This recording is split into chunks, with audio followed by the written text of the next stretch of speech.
محمد وعلى آل محمد كما باركت على إبراهيم وعلى آل إبراهيم إنك حميد مجيد يا رب صل وسلم دائما أبدا على حبيبك خير الخلق كلهم الحمد لله الذي لم يتخذ ولدا ولم يكن له شريك في الملك ولم يكن له ولي من الذل وكبره تكبيرا۔ حضور اقدس صلی اللہ علیہ وسلم نے ارشاد فرمایا، تو جان کہ خدا کی امداد صالح تاجروں کے ساتھ ہے۔ حضور اقدس صلی اللہ علیہ وسلم نے ارشاد فرمایا، تو جان کہ خدا کی امداد صالح تاجروں کے ساتھ ہے۔ حضور اقدس صلی اللہ علیہ وسلم نے ارشاد فرمایا، تو جان کہ خدا کی امداد صالح تاجروں کے ساتھ ہے۔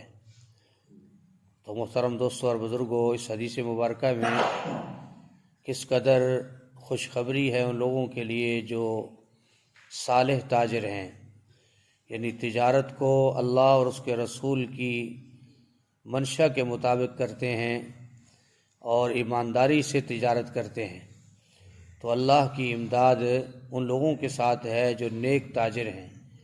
فرمایا تجارت میں اللہ نے 70% نفع رکھا ہے اور باقی چیزوں میں 30% نفع ہے۔ تو تجارت جو ہے کرنے والا، اللہ کے نبی صلی اللہ علیہ وسلم نے ارشاد فرمایا کہ تاجر جو ہے کل قیامت کے دن سچا تاجر، اس کا حشر نبیوں کے ساتھ، صدیقین کے ساتھ اور شہداء کے ساتھ ہوگا۔ اور تیسری بات یہ فرمائی کہ تاجر جو ہے، فرمایا جو سچا تاجر ہوتا ہے، صحیح طریقے سے اپنی تجارت کرتا ہے، فرمایا وہ اللہ کے عرش کے سائے کے نیچے ہوگا۔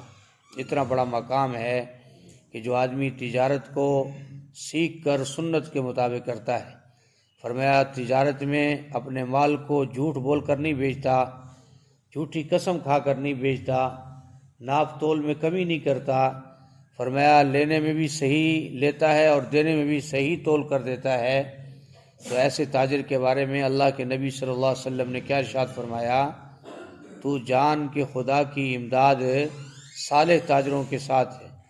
تو فرمایا کہ تجارت بھی نبیوں کا شعبہ ہے، انبیاء علیہ السلام بھی تجارت کرتے تھے۔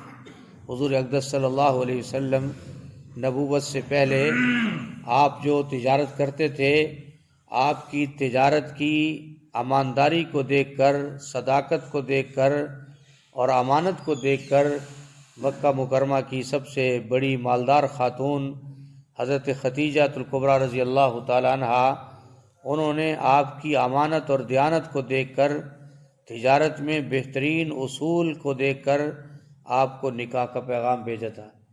تو گویا کہ تجارت کا صحیح کرنا یہ بھی آخرت کی نجات کا ذریعہ ہے۔